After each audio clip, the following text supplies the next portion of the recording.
Gate में वो nervous होके सब चौपट हो जाता है। मैंने कुछ ऑप्शंस गलत पढ़ लिए एंड आई थॉट कि अरे मेरा आंसर मैच हो रहा है, लेट्स टिक देम आउट, और उसमें मेरी थोड़ी नेगेटिव मार्किंग हो गई। मेरे को एक टाइम पे पॉइंट आने लग गया था कि I used to complete my test series half an hour early with a 1 month study if I can do crack it. आपकी एक तो एडवाइस थी, मेरे को बहुत काम है एग्जाम में, आधा आके मत छोड़ो। अगर आपने इतनी मेहनत की है तो आप कर ही लोगे एक टाइम।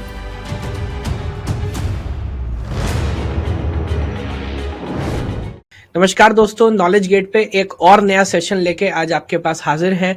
आज मेरे साथ जुड़े हैं शुभम जैन, जिन्होंने गेट 2022 में ऑल इंडिया रैंक 141 अचीव की है। इनके मार्क्स हैं 60.33 और इनका गेट स्कोर है 815।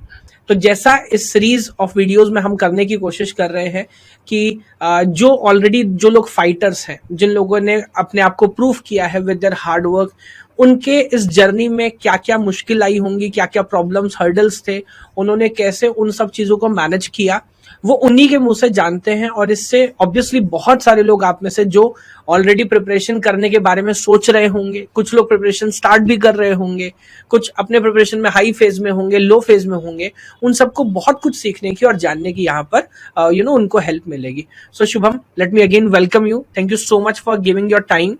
Thank you, sir. I'm honored to be on Knowledge Gate also. Thank you so much. So let me congratulate first कि बहुत अच्छा रैंक आपका आया और जी। बहुत सारी बातें हैं जो आज हम आपके साथ करने वाले हैं और एक एक करके डिस्कशन शुरू करेंगे। तो पहले शुभम, मुझे थोड़ा सा एक बार अपने बैकग्राउंड के बारे में बताओ कि आपका होम टाउन क्या है और स्कूलिंग जी। कहाँ से हुई आपकी। जी, ओरिजिनली मैं संबलपुर से हूँ, तो मेरी स्कूलिंग भी संबलपुर में ही हुई थी, वहाँ के एक पब्लिक स्कूल में, मंदावती पब्लिक स्कूल। तो उसके बाद फिर फॉर बचपन से ही ये एक शौक था कि कंप्यूटर बैकग्राउंड में जाना है। तो और बीइंग ए न्यूक्लियर फैमिली, हमको ज़्यादा आइडिया नहीं था कि क्या करना है, तो उस टाइम इंजीनियरिंग और डॉक्टर ही चलता था। तो हमने कंप्यूटर साइंस में इंजीनियरिंग के लिए फिर मैंने अप्लाई किया। तो बरहमपुर में एक कॉलेज है, पल्ला महाराज इंजीनियरिंग कॉलेज, तो मैंने वहाँ पे अपनी इंजीनियरिंग कंप्लीट की। और फाइनल ईयर में आते आते पता चला कि इंजीनियरिंग के बाद भी पढ़ाई हो सकती है। तो पहले तो लगता था engineering is the full stop. तो फाइनल ईयर में जब आए तो कॉलेज की तरफ से थोड़ा पता चला कि गेट जैसा एग्ज़ाम है, तो फिर गेट के लिए प्रिपरेशन करना शुरू किया फाइनल ईयर में। एंड उस टाइम से मैं गेट के लिए प्रिपेयर कर रहा था। ग्रेट। तो पास आउट जी आप किस ईयर में हुए शुभम? सर, 2019। 2019 में। तो देखिए जी अगेन, जैसा मैं आपको यहाँ पे डिस्कशन कर रहा था सब लोगों से कि हर किसी की अलग अलग तरह की जर्नी है। आजकल बच्चे इतने ज्यादा मैच्योर हैं कि सेकंड ईयर में प्रिपरेशन स्टार्ट कर रहे हैं, थर्ड ईयर में रैंक्स क्रैक कर रहे हैं, but it is never too late, है ना। आप जब जागो राइट। तभी सवेरा। तो आप पास आउट हैं, ऑलरेडी काम कर रहे हैं, चीजों के जी बारे में जान रहे, समझ रहे हैं, तब आप स्टार्ट कर सकते हैं। थोड़ा मुश्किल जरूर होगा लेकिन चीजों को तब भी मैनेज किया जा सकता है। तो जैसे शुभम आपने बताया 2019 में आप पास आउट थे और उस समय इतनी मैच्योरिटी नहीं थी, इतनी अंडरस्टैंडिंग नहीं थी कि क्या राइट। क्या ऑप्शन हो सकते हैं। जी so after passing out you have join industry. हाँ सर, मैंने वेब डेवलपमेंट का फील्ड में ज्वाइन किया था। तो अलोंग विद दैट मैं जॉब भी करता था और साथ में जितना मेरे को टाइम मिल पाता था मैं अपना देता था पढ़ाई को। लेकिन कुछ स्टार्टिंग साल में जब नया नया गया तो थोड़ा मैनेज करना मुश्किल था उस टाइम, तो इसलिए इतना अच्छे से प्रिपेयर नहीं कर पाया। फिर थोड़े धक्के खा खा के यूट्यूब में सीख सीख के, आपके थ्रू सीख सीख के पता चला कि एक्चुअली प्लान कैसी करनी है चीज़ें। फिर फाइनली मैंने लास्ट ईयर ही थोड़ा अच्छा लंबा गैप लिया था अपने जॉब से, तो मैं आपके थ्रू पढ़ रहा था। तो एंड अभी जाके यहाँ पे हूँ, where I am. So great. जी तो ये यार मेरे को जर्नी जाननी है और रियलिटी जाननी है। देखो जब बच्चा पास आउट होता है ना, तो स्टार्टिंग में एक तो कल्चर चेंज होता है, बच्चों को एक तरीके से एक्सपोजर मिलता है। जी आपका लोकेशन क्या था? हैदराबाद सर। हैदराबाद था। तो right it is a big city. Right. तो घूमना फिरना और वो सब उन चीजों के साथ मैनेज नहीं हो जी पाता। लेकिन विद टाइम आजकल मैं देखता हूँ बहुत सारे स्टूडेंट्स से मेरी बात होती है, वो लोग जो ऑलरेडी 1 साल हो गया, 2 साल हो गया जॉब में है, उसके बाद स्ट्रगल बैक करते हैं, कोशिश करते हैं कि नहीं यार इधर से तो मजा नहीं आएगा, या उनको धीरे धीरे समझ आ जाता है कि अगर इस तरह से चलेंगे तो आगे कहानी कहाँ होने वाली है। And then they come back to YouTube और प्लेटफॉर्म्स और उसका दोबारा प्रिपरेशन करते हैं। जी तो वो एक्चुअली क्या प्रॉब्लम, क्या फ्रस्ट्रेशन था कि आपको लगा नहीं यार मेरे को दोबारा इधर आना चाहिए? सर, मेरा ऐसे कोई ब्रेक नहीं आया बीच में कि मैंने कभी सोचा हो कि मैं गेट छोड़ रहा हूँ। मेरा फाइनल ईयर से ही सेट था कि मेरे को आगे की पढ़ाई तो करनी है। और I was clear with my company as well, तो उन्होंने भी मेरे को बहुत सपोर्ट किया था, कंपनी वालों ने। तो उस टाइम पे फिर मेरे को बस ठीक से रिसोर्सेज नहीं पता था, कोई सिखाने वाला नहीं था। तो हमारे एक हुँ, सीनियर हैं हमारे कॉलेज के ही, तो वो भी मेरे हुँ, साथ हुँ, कांटेक्ट में थे, हमारी कंपनी में काम करते थे। तो वो मेरे हुँ, को थोड़ा गाइड करते रहते थे। फिर मुझे पता चला डिफरेंट प्लेटफॉर्म्स के बारे में जहाँ से मैं सीख सकूँ। मैंने स्टार्टिंग में हैदराबाद जाके एक कोचिंग इंस्टीट्यूट ज्वाइन किया था फॉर डिस्टेंस लर्निंग। तो इतना हुँ, मुझे फ़ायदा हुआ नहीं उससे, क्योंकि वो फिर बुकिश नॉलेज हो जाता है, मेरे को कोई पढ़ाने वाला नहीं था साथ में समझाने हुँ, वाला। और correct, GATE is a competitive exam, तो आदमी जब तक क्वेश्चन सॉल्व नहीं करेगा तब तक आप सब भी पढ़ लोगे तो गेट में वो नर्वस होके सब चौपट हो जाता है। तो मेरे साथ करेक्ट, स्टार्टिंग में हुआ था वो सब चीज़ें। उसके बाद मुझे पता चला, आप लोग ने भी सजेस्ट किया कि टेस्ट सीरीज देनी चाहिए एंड क्वेश्चन सॉल्व हुँ, करने चाहिए। तो हुँ, ऐसे मैंने आपसे पढ़ के, मेरे सीनियर लोगों से सीख सीख के, और उन्होंने भी आईआईटी मद्रास क्रैक किया था। तो he also hmm, acted as a role model for me कि it's not a time to hmm. Give up. Correct, तो ये बहुत इंपॉर्टेंट है और कई बार ऐसा होता है अपनी लाइफ में एक अगर सही मेंटर होना, जी। सही मतलब पोटेंशियल, हिडन पोटेंशियल तो मोरलेस सब में होता है, लेकिन एक सही टाइम पे अगर कोई गाइडेंस दिखाने वाला हो जाए ना कि यार इधर जाओगे तो ऐसा होगा, तो चीजें ऑटोमेटिकली बहुत आसान हो जाती हैं। जी। बिकॉज काफी केसेस में ऐसा होता है, फैमिली बैकग्राउंड हमारी ऐसी होती है, आसपास का हमारा माहौल ऐसा होता है कि इतनी अंडरस्टैंडिंग राइट। नहीं होती, हमें पता भी नहीं होता कि क्या क्या ऑप्शन है। तो शुभम, फुल फ्लैश तरीके से मैं मान लूं कि आपने लास्ट ईयर प्रिपरेशन स्टार्ट की on on on a serious note, so yeah we can, वो हम बोल सकते हैं ऑन ए सीरियस नोट, मैंने लास्ट ईयर ही किया है जी। कि आपने लास्ट ईयर भी गेट अटेम्प्ट हाँ किया सर, था? मैं फ्रॉम 2019 कंटिन्यूस गेट अटेम्प्ट कर रहा हूँ। तो मेरे को बताओ वो मार्क्स के क्या क्या स्टेजेस जी थे, जी। जानना है बच्चों तो को। फर्स्ट जब मैं फाइनल ईयर में था तब I barely qualified, like cut off से जस्ट हम्म 0.5 एक्स्ट्रा था। तो that time I guess cut hmm off was 29.5 and I scored hmm barely 30। So वो मेरे को हम्म एक तो मोटिवेशन दिया कि with a 1 month study if I can do crack it, so अगर मैं थोड़ा मेहनत करूंगा तो प्रोबेबली आई माइट मेरे को थोड़ा अच्छा कॉलेज या मिल जाएगा मेरे को करेक्ट चांस। फिर मैं सेकेंड ईयर में करेक्ट गया, तो फिर मैंने वो बुक वगैरह से पढ़ना प्रिपेयर किया and I used to spend my nights. तो मैं मोस्टली अपनी हम्म रात में पढ़ाई करता था। तो दैट टाइम उस टाइम I guess I scored around 48 and मेरा रैंक था हम्म समथिंग अराउंड 2700। तो उस टाइम भी मेरे को कोई उतना खुशी नहीं लगा मेरे को कि हाँ इस बार अच्छे से कॉलेज में हो जाएगा। तो I tried for hmm next time also in 2021।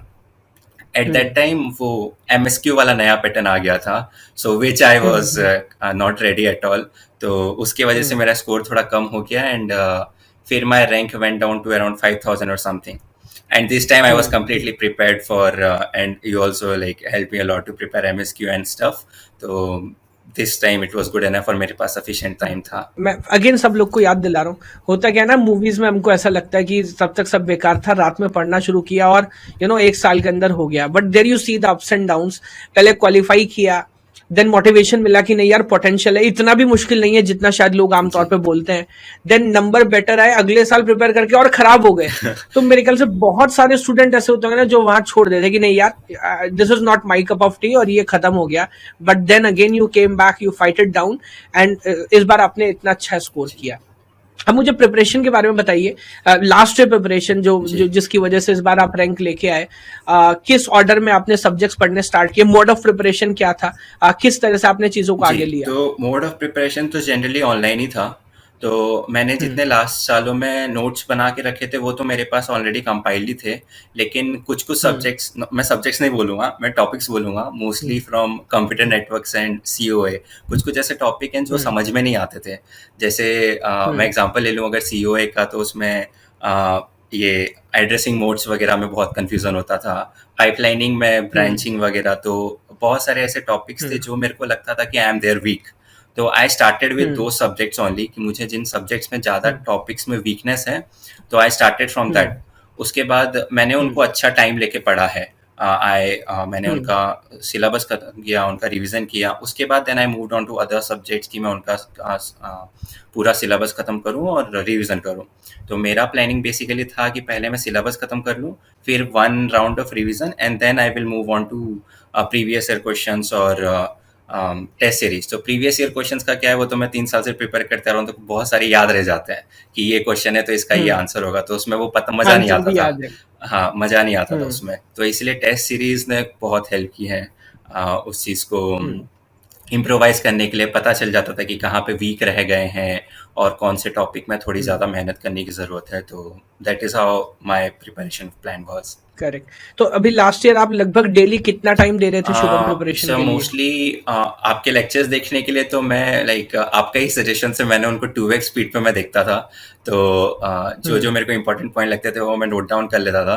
4-5 घंटे आपके लेक्चर्स देख लेता था और बाकी टाइम 2-3 घंटा हुँ। रिवाइज कर लेता था, एंड जस्ट टू कि आदमी भूल ना जाए कुछ, तो कुछ कुछ क्वेश्चन सॉल्व कर लेता था। वो क्वेश्चन वाला चीज़ थोड़ा ऑप्शनल हो जाता था मेरे साथ। तो प्रोबेबली करेक्ट। 8-9 घंटा आई गेस मैं ऑन ए डेली बेसिस पढ़ लिया करता था। ज़्यादातर स्टूडेंट लाइव प्रेफ़र करते हैं, बट अगेन आप जॉब में हैं या हर किसी का पढ़ने का तरीका अलग है। मैं हमेशा बोलता हूँ अगर आप कंसिस्टेंसी मैनेज कर सकते हैं, तो आप रिकॉर्डिंग जी, लेक्चर्स भी देख सकते हैं। और जैसा आपने बताया आपने रिकॉर्डिंग में देखा और बाद में ऐसा नहीं सिर्फ देख के कुछ लोग ये जब हम क्लास में पढ़ रहे होते हैं, सम सॉल्व कर रहे होते हैं तो क्योंकि पैरेलली सॉल्व हो रहा होता है, तो कभी-कभी ये रियलिटी में समझ भी नहीं आती कि हम सॉल्व कर रहे हैं या सब जी, सॉल्व कर रहे हैं इसलिए जी। हमसे सॉल्व हो गया। बट उसके बाद जब आप होमवर्क करते हैं, काम करते हैं, उस उन टॉपिक्स को ब्रश अप करते हैं, तो चीज़ें मैनेज होने लगती हैं। तो शुभम लगभग किस टाइम तक आपका सिलेबस कंप्लीट हो गया था? आपने कहा कि हाँ यार एक इटरेशन मेरा कंप्लीट हो गया। सर मेरा इटरेशन ख़त्म हो गया था बाय दिसंबर मिड, एंड फिर मैंने हुँ, स्टार्ट किया अपना प्रिपरेशन या फिर थोड़ा एप्टीट्यूड वगैरह पे ध्यान देना। उसके बाद from um, January onwards I started working on test series and all. तो हुँ, मैं प्रीवियस ईयर क्वेश्चन भी स्किप नहीं करना चाह रहा था। तो मैं सुबह हुँ, नॉर्मल टेस्ट सीरीज दे देता था और रात के टाइम पे एक प्रीवियस ईयर क्वेश्चन पेपर लेके बैठ जाता था। तो ऐसे चलता था। तो फिर जब मेरे प्रीवियस ईयर क्वेश्चन पेपर खत्म हो गए तो मैं दिन में 2-2 टेस्ट सीरीज देने लग गया था। So again do you also feel कि test series is again a very very important part of the preparation क्योंकि बहुत सारे लोग यहाँ पे लैग करते हैं होता है ना कि पढ़ाई कर रहे हैं और वो काइंड ऑफ पढ़ने में ही रह जाते हैं और नॉलेज है अंडरस्टैंडिंग है टॉपिक की लेकिन उस नॉलेज को वो 3 घंटे में कैसे वहां पे कन्वर्ट करना ट्रांसलेट करना वो कहीं ना कहीं लैग हो जी। जाता है तो do you feel that test series plays a important part हाँ इन द सर, प्रिपरेशन वो मेरे को जितना लगा कि आपको एक स्टेज देता है, आप 3 घंटे गेट एग्जाम में कैसे मैनेज करोगे। आप गेट एग्जाम में बैठते हैं, सुबह देखते हैं 9 हो रहा है, and then suddenly with span of time खत्म हो जाता है एग्जाम। तो उसमें स्कोप बहुत बढ़ जाते हैं सिली मिस्टेक्स के कि ये 50 क्वेश्चन सॉल्व करने हैं, ये करने हैं। लेकिन टेस्ट सीरीज देते टाइम आपको उतना प्रेशर नहीं रहता है कि यार 3 घंटे खत्म हो भी गए तो कोई बात नहीं, दूसरी टेस्ट सीरीज दे देंगे। तो उसमें ये ना फिर मेरे को एक टाइम पे पॉइंट आने लग गया था कि I use to complete my test series half an hour early. तो आधे घंटे तक मैं बैठा रहता था कि क्या करना है। तो उससे मुझे पता चला कि हाँ, अगर अपन वो प्रेशर लेके ना बैठे कि ये एग्जाम 3 घंटे का है, 65 क्वेश्चंस हैं, अपने को ऑल इंडिया रैंक 1 लाना है, तो probably you can do a better job. तो that is what help me. जब इतने सारे टेस्ट सीरीज मैंने दिए और फिर क्वेश्चंस के लिए भी प्रिपेयर हो जाता है आदमी, तो test series definitely play a big role. Test series आप देते रहे धीरे धीरे आपका इंप्रूवमेंट भी होता रहा and you are going toward the exam but फिर भी कभी ना कभी शुभम बीच में ऐसा होता है प्रिपरेशन में अप्स आते हैं डाउन्स जी, होते हैं मेंटली कभी आप उतना अच्छा फील नहीं कर रहे होते या मे बी कोई टेस्ट आपने दिया and the result is not right. What you have expected तो जो लोज होते हैं प्रिपरेशन में उनको आप कैसे मैनेज करते थे आपका आपका मैनेजमेंट सर की क्या है पहले तो मेरे साथ बहुत बार हुआ है कि मैंने आज कोई टेस्ट सीरीज दी, उसमें मेरे 100 से 70 आ गए, अगले दिन 100 से 50 आ रहे हैं। हम्म तो उसमें बहुत हम्म डीमोटिवेट हो जाता था मैं। फिर मेरे को लगता था अभी क्या करना है, तो I use to go watch your videos and realize कि test series is something which is temporary. अपने को गेट एग्जाम में ताड़ना हम्म है ना। लास्ट ईयर से मैं गेट एग्जाम दिए जा रहा था, तो उसमें भी मेरे अप एंड डाउन थे। तो आई थॉट कि इतना किया है, अब आके गिव अप नहीं करना है। हम्म अब आके इतना दूर पहुंच गए हैं हम्म तो थोड़ा और मेहनत कर लेते हैं। सो अगेन जो मेरे को समझ आया कंक्लूजन इज लाइक कि जी सर। एनवायरनमेंट इंपॉर्टेंट है और कभी ना कभी प्रॉब्लम होगा लेकिन अगेन अगर आप वापस उन चीजों के ऊपर आएंगे काम करेंगे दोबारा समझेंगे कि हमारा बेसिक एजेंडा आइडिया क्या है एक टेस्ट कोई इंपॉर्टेंट बात नहीं है तो again you can come back to the main page जो आपने जी एक्सपेक्ट किया था अब मेरे कौन कौन से सब्जेक्ट्स आप फॉलो कर रहे थे सर, शुभम सारे मोस्टली आप जितने पढ़ाते हैं मैं सब फॉलो कर रहा था। And there was like not even a single moment जब I switch to another tutor और something like that. I was like कि पढ़ेंगे तो संजय सर से ही पढ़ेंगे, बिकॉज वो सिर्फ हिंदी वाली फीलिंग भी आ जाती है ना। तो हिंदी में मजा आता है हम्म पढ़ने के लिए, समझ में आता है। तो हम्म मैं आपसे ही पढ़ रहा था मोस्टली सारा चीज़ें। और मैंने आपके बहुत सारे यूट्यूब के लेक्चर्स दे रखे हैं। मैं 3 साल से सर टीओसी पढ़ा हूँ आपसे।